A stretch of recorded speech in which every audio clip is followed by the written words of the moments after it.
Hello everyone, मैं शिवम शर्मा स्वागत करता हूं आपके अपने all about physical education channel पे। तो चलिए शुरू करते हैं। आज हम करने जा रहे हैं क्लास 12 का यूनिट 5 स्टार्ट, जो कि स्पोर्ट्स एंड न्यूट्रिशन है। इसका आज हम पहला पार्ट करेंगे, बट इससे पहले मैंने यूनिट 1 जो कि आपका प्लानिंग एंड स्पोर्ट्स है वो पूरा कवर करा चुका हूं। इस वीडियो को डिस्क्रिप्शन में लिंक दे दूंगा, आप वहां जाके देख सकते हैं। तो चलिए बिना देरी के शुरू करते हैं। पहला जो हमारा टॉपिक है वो है बैलेंस डाइट। देखिए, दो वर्ड से मिलकर बन रहा है, एक होता है हमारा बैलेंस और एक है डाइट। तो बैलेंस का मतलब क्या होता है? अगर हम नॉर्मल भाषा में बोलूं तो बैलेंस का मतलब होता है करेक्ट प्रोपोर्शन या फिर करेक्ट अमाउंट, ठीक है, या फिर समानता हम बोल सकते हैं एक तरह से, ठीक है। तो इसका हम क्या कहते हैं? इसको कहते हैं करेक्ट प्रोपोर्शन या फिर करेक्ट अमाउंट, ठीक है। क्लियर हो गया। अब बात करते हैं डाइट का। तो डाइट का मतलब तो खाना होता है, हम सबको पता है। तो डाइट हमारा क्या हो गया? हम यहाँ फूड लिख दे रहे हैं, ठीक है, फूड लिख दिया। अब इन दोनों वर्ड्स को जब मैं मिला दूंगा तब क्या बनता है? तब बनता है बैलेंस और डाइट। तो इन दोनों को भी मिला दीजिए, फिर क्या बनेगा? करेक्ट अमाउंट या फिर करेक्ट प्रोपोर्शन में जो भी हमारा खाना होता है वो क्या कहलाता है? वो हमारा बैलेंस डाइट कहलाता है। इतना क्लियर हो गया, एक कॉन्सेप्ट क्लियर हो गया ना। अब मैं आपको बताता हूं करेक्ट प्रोपोर्शन या फिर करेक्ट अमाउंट में जो हमारा खाना होता है वो क्या होता है, ठीक है। अब एक एग्जांपल लेता हूं आपके सामने। ये मान लीजिए एक प्लेट है, ठीक है, ये प्लेट है, इसमें मैंने रोटी रख दी, चावल रख दिए, दाल रख दी है, ठीक है, ये सब चीज़ें रख दी। अगर मैं साइंटिफिक भाषा में बोलूं तो मैंने कार्बोहाइड्रेट रख दिया, प्रोटीन रख दिया, विटामिन्स रख दिए, मिनरल्स रख दिए, ठीक है, वाटर रख दिया, ये सारी चीज़ रख दी। अगर ये बच्चा है वैदिक हमारा, इसके हिसाब से, इसकी बॉडी की रिक्वायरमेंट के हिसाब से जो भी खाना रखा गया है इसके सामने, या फिर इसकी प्लेट में जो भी खाना रखा गया है, अगर वो इसकी बॉडी की नीड के हिसाब से रखा गया है तो वो डाइट इस बच्चे के लिए क्या होगी? बैलेंस डाइट होगी। इतना कंफर्म हो गया? क्या मतलब है? बैलेंस डाइट एक तरह की वो डाइट है जिसमें कुछ करेक्ट प्रोपोर्शन में हम carbohydrate, vitamins, minerals, fat, water in सबको रखते हैं, जिसकी हेल्प से कोई भी पर्सन अपनी डे टू डे की लाइफ को अच्छे से कर सकता है।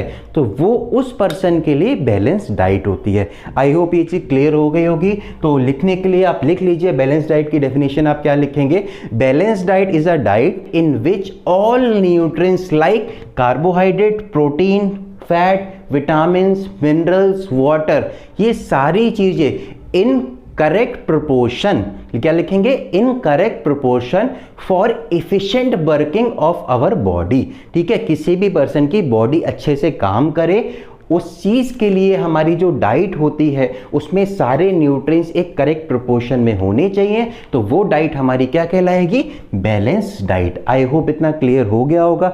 अब हम बात करते हैं, ये 3 पॉइंट्स मैंने आपके लिख रखे हैं, आप देख सकते हैं, ठीक है। सबसे पहला है एनर्जी यील्डिंग फूड, ठीक है। इसका मतलब क्या है? देखिए, सिंपल भाषा में बता देता हूं, ज़्यादा डेफिनेशन में ये चीज़ें आती नहीं है। तो अगर हम इसमें बात करें तो इसमें हम कार्बोहाइड्रेट की बात कर रहे हैं। एनर्जी यील्डिंग फूड मतलब वो होता है कि जिन चीज़ों से हमें बहुत ज़्यादा एनर्जी मिलती है, हमारी बॉडी को बहुत ज़्यादा एनर्जी मिलती है, डे टू डे की लाइफ के जो आप वर्क करते हैं वो आप कार्बोहाइड्रेट जो खाते हैं उनसे आपको सबसे ज़्यादा एनर्जी मिलती है, तो उससे ही आप वो काम कर सकते हैं। तो जो एनर्जी यील्डिंग फूड होते हैं वो कौन से होते हैं? हमारे कार्बोहाइड्रेट होते हैं। लाइक आपका हो गया रोटी, हो गया आपका चावल, हो गया, ये आपका एनर्जी बिल्डिंग फूड होते हैं। अब बात करते हैं बॉडी बिल्डिंग फूड। सेकंड आप देख रहे हैं body building food. Body building में आप सबको पता है, जब भी जिम जाते हैं तो जिम वाला क्या बोलता है? आप प्रोटीन लीजिए। तो प्रोटीन हमारा बॉडी बिल्डिंग फूड है। और हम इसको एक चीज़ और बोल सकते हैं कि जो भी प्रोटीन हम खाते हैं उससे हमारी मसल्स डेवलप होती हैं, और जो भी हमारी चोटें लगती हैं, ठीक है, या फिर हमारी मसल टीयर हो जाती है, तो उसको दोबारा से ठीक करने में कौन हेल्प करता है?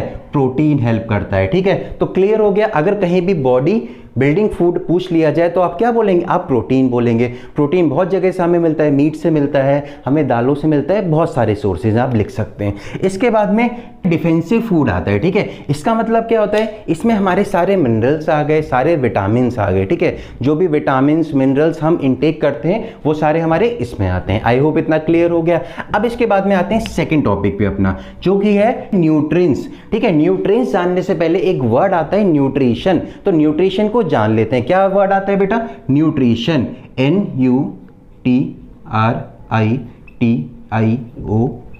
न्यूट्रिशन। ये जो वर्ड है इसका मतलब क्या है, ये एक वो प्रोसेस है जिसमें हम जो भी खाना खाते हैं उस खाने को ब्रेक डाउन किया जाता है और उससे एनर्जी निकाल के डिफरेंट बॉडी पार्ट में सर्कुलेट कर दी जाती है। तो उस प्रोसेस को हम क्या कहते हैं, न्यूट्रिशन कहते हैं। आई होप क्लियर हो गया इस वर्ड और इस वर्ड का मतलब। अब देखिए ये समझ आ गया, अब इसको समझते हैं। जो हमारे न्यूट्रिएंट्स होते हैं ये हमारे वो प्रोडक्ट्स होते हैं, या फिर हम बोले vitamin, minerals, carbohydrate, protein, fat, ये सारी चीजें हैं, इनको मिला के हम क्या बोलते हैं, इनको मिला के हम न्यूट्रिएंट्स बोलते हैं। ठीक, आई होप इतना क्लियर हो गया। तो न्यूट्रिशन एक वो प्रोसेस है जिसमें ब्रेकडाउन ऑफ फूड होता है और उससे एनर्जी निकाल के डिफरेंट बॉडी पार्ट्स में भेज दी जाती है। और न्यूट्रिएंट्स हमारे कंपाउंड है जिससे एनर्जी हमें मिलती है, लाइक कार्बोहाइड्रेट, फैट, विटामिन, आपका प्रोटीन हो गया, ये सारी चीजें। ठीक है, अब इसको हमने दो पार्ट में डिवाइड किया है, एक किया है मैक्रोन्यूट्रिएंट्स, एक किया है माइक्रोन्यूट्रिएंट्स। तो मैक्रो और माइक्रोन्यूट्रिएंट्स में डिफरेंस क्या होता है, कभी कभी डेफिनेशन इन दोनों की आ जाती है आपसे पूछने के लिए। तो सिंपल सा डेफिनेशन है और सिंपल सा डिफरेंस है, क्या है, देखिए ये वाली जो चीजें होती हैं मैक्रोन्यूट्रिएंट्स, ये हमारी बॉडी में लार्ज अमाउंट में रिक्वायर्ड होती है। अब बॉडी में लार्ज अमाउंट में क्या चीज रिक्वायर्ड होती है, कार्बोहाइड्रेट रिक्वायर्ड होते हैं, फैट रिक्वायर्ड होते हैं, प्रोटीन रिक्वायर्ड होता है। तो ये सारी चीजें हमारी बॉडी में लार्ज अमाउंट में रिक्वायर्ड है ना, मींस इनसे हमें सबसे ज्यादा एनर्जी मिलती है। तो वो सारी चीजें जो हमारी बॉडी में लार्ज अमाउंट में रिक्वायर्ड होती हैं वो सारी हमारी मैक्रोन्यूट्रिएंट्स कहलाती हैं। और जो चीजें हमारी बॉडी में स्मॉल अमाउंट में, कम अमाउंट में रिक्वायर्ड होती हैं, लाइक हम बात करें विटामिन की कर ले, मिनरल्स की कर लेते हैं, तो ये चीजें हमारी बॉडी में कम अमाउंट में रिक्वायर्ड होती है ना। तो जो भी चीजें हमारी बॉडी में कम अमाउंट में रिक्वायर्ड होती हैं वो सारी किस में आती हैं, वो माइक्रोन्यूट्रिएंट्स में आती है। तो अगर डेफिनेशन की बात करें, macronutrients are those nutrients which are required in a large amount. ठीक है, बहुत ज्यादा अमाउंट में हमारी बॉडी को रिक्वायर्ड होता है तो वो हमारा मैक्रोन्यूट्रिएंट्स होता है। और micronutrients are those nutrients which are required in less amount to our body. इतना लिख सकते हैं। इसमें आप कार्बोहाइड्रेट, प्रोटीन, फैट लिख सकते हैं। इसमें आप क्या लिखेंगे, इसमें विटामिन, मिनरल्स लिख सकते हैं, जैसे कि आपका विटामिन डी हो गया, आपका जिंक हो गया, आपका कैल्शियम हो गया। तो ये सारी चीजें इसमें लिख सकते हैं। अब डिफरेंस क्या होता है इन दोनों में, कभी किसी ने बताया नहीं होगा, अगर पता हो तो ठीक है एक बार जान लीजिए। देखिए इसमें जो प्रोडक्ट हमारे आते हैं ना, उससे हमारी बॉडी को एनर्जी मिलती है और हमारी पूरी बॉडी की फंक्शनिंग इससे होती है। लाइक हमारे ब्रेन को एनर्जी इससे मिलती है, हमारे सेंट्रल नर्वस सिस्टम को एनर्जी होती है, वो प्रोटीन, कार्बोहाइड्रेट, फैट या फिर हम बोले मैक्रोन्यूट्रिएंट से मिलती है। और जो हमारे ऑर्गन्स हैं, डिफरेंट ऑर्गन्स हैं, लाइक किडनी हो गया, लीवर हो गया, रेस्पिरेटरी सिस्टम हो गया, अगर इनकी फंक्शनिंग में जो हेल्प करता है वो कौन करता है, वो विटामिन और मिनरल्स हेल्प करते हैं। इतना क्लियर हो गया आपको। आई होप आपको ये टॉपिक भी क्लियर हो गया होगा। अब इसके बाद में आते हैं नेक्स्ट टॉपिक पे अपने, जो कि है functions of balance diet. Okay, एक मिनट रुकिएगा।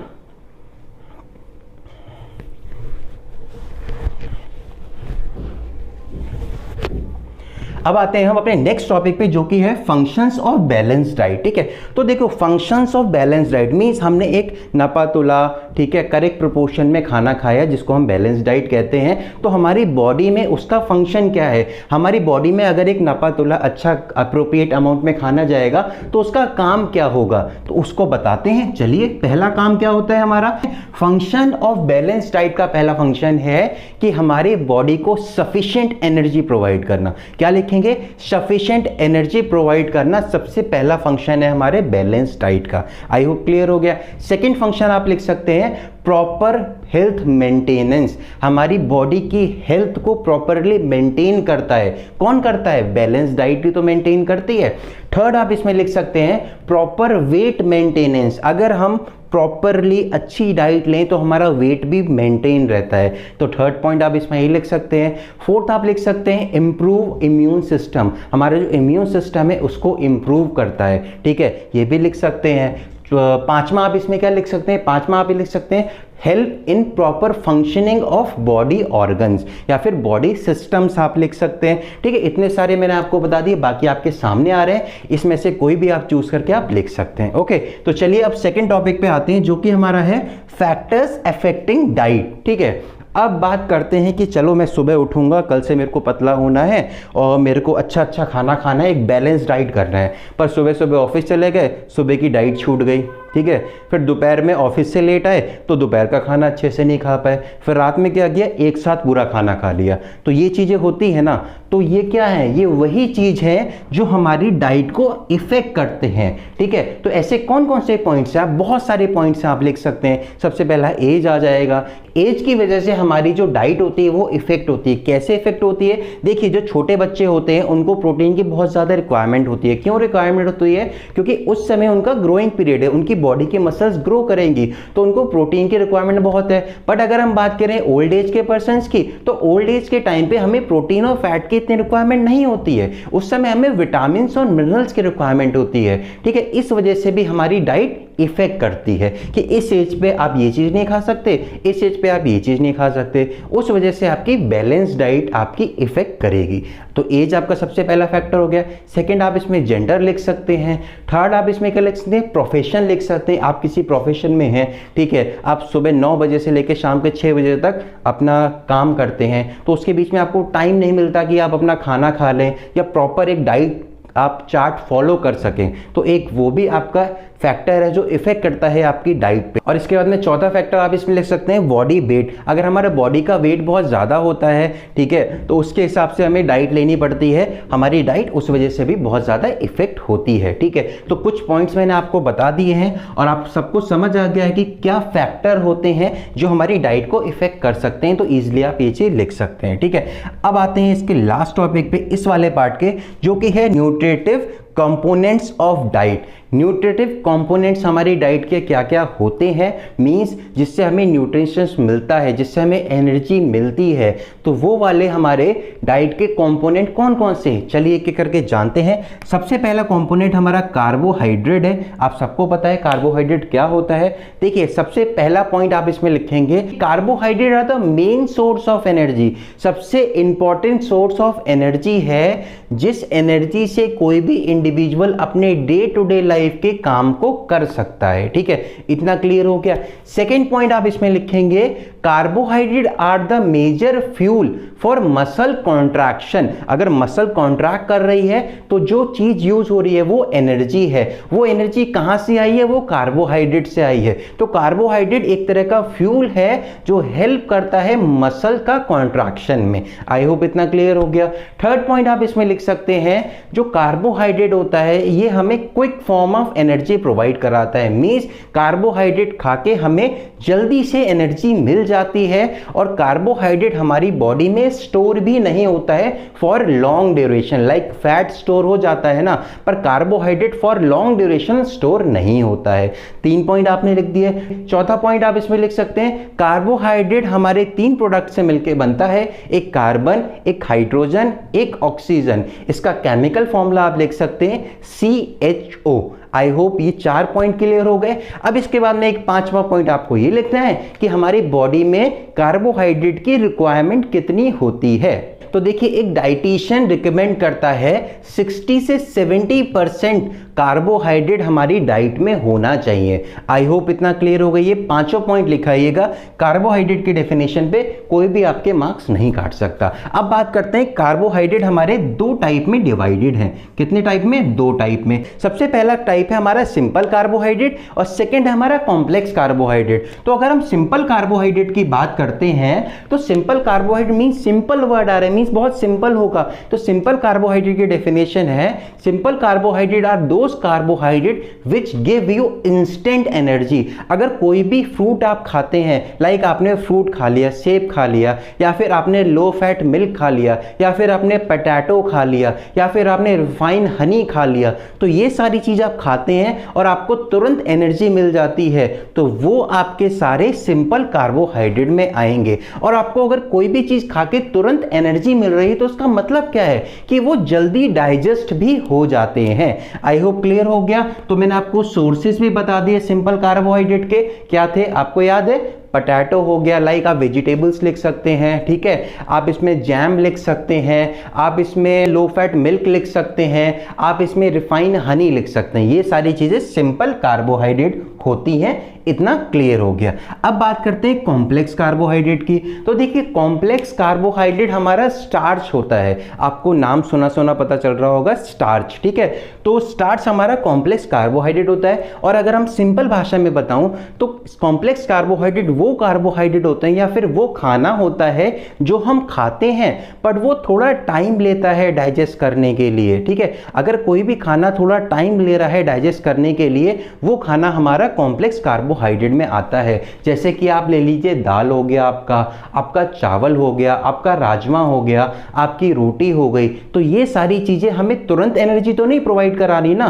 क्यों नहीं करा रही? क्योंकि ये तुरंत की तुरंत डाइजेस्ट नहीं हो रही हैं, वो टाइम लेती हैं खुद को डाइजेस्ट होने में, ठीक है। तो कॉम्प्लेक्स कार्बोहाइड्रेट हमारे वो कार्बोहाइड्रेट होते हैं जो टाइम लेते हैं डाइजेस्ट होने में और हमें लॉन्ग ड्यूरेशन एनर्जी प्रोवाइड कराते हैं, ठीक है। आई होप इतना क्लियर हो गया होगा। बाकी एक इसकी कंप्लीट डेफिनेशन है वो आपके सामने आ रही है, आपका कॉन्सेप्ट मैंने इसका क्लियर कर दिया। अगर हम बात करें सोर्सेज की तो मैंने आपको राजमा बता दिया, दाल बता दी, चावल बता दिए। तो ये सारी चीजें हमारे सोर्सेज हैं कॉम्प्लेक्स कार्बोहाइड्रेट के। आई होप क्लियर हो गया। अब आते हैं अपने नेक्स्ट टॉपिक पे जो कि है प्रोटीन्स। तो प्रोटीन्स में कुछ पॉइंट्स आप लिख लीजिए, इसकी डेफिनेशन आती है। तो सबसे पहला पॉइंट आप इस पे लिखेंगे, protein are the basic structure of cell, या फिर हम बोल दें लिविंग सेल, जो रिक्वायर्ड होती हैं मसल ग्रोथ के लिए या फिर हमारे टिश्यूज को ठीक करने के लिए, उनको रिपेयर करने के लिए। आई होप समझ आ गया।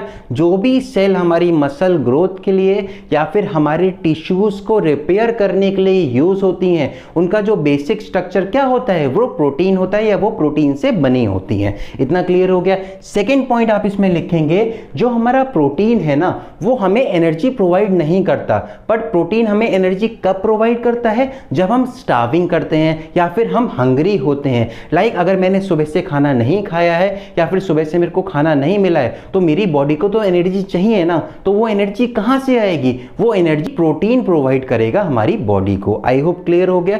इस कंडीशन में प्रोटीन हमारी बॉडी को एनर्जी प्रोवाइड करता है, वरना वो नहीं करता है। इतना क्लियर हो गया। थर्ड पॉइंट आप इसमें लिख सकते हैं कि जो प्रोटीन होता है ना, वो कंपोनेंट होता है हमारी मसल्स का, हमारे टेंडेंट का, हमारे लिगामेंट का, हमारे ब्लड का, हमारे एंजाइम्स का, इन सब का कंपोनेंट होता है। और इसके बाद में एक बहुत ही इंपॉर्टेंट पॉइंट आप इसमें लिख सकते हैं, क्या कि कोई भी डाइटिशियन होता है वो 15 से 20% प्रोटीन डेली हमारी डाइट में रिक्वायर्ड है, ये बोलता है। मींस डेली हमारी डाइट में 15 से 20% प्रोटीन की रिक्वायरमेंट होती है। आई होप इतनी चीजें आप लिख देंगे, आपके मार्क्स नहीं कटेंगे। प्रोटीन क्लियर हो गया आपको।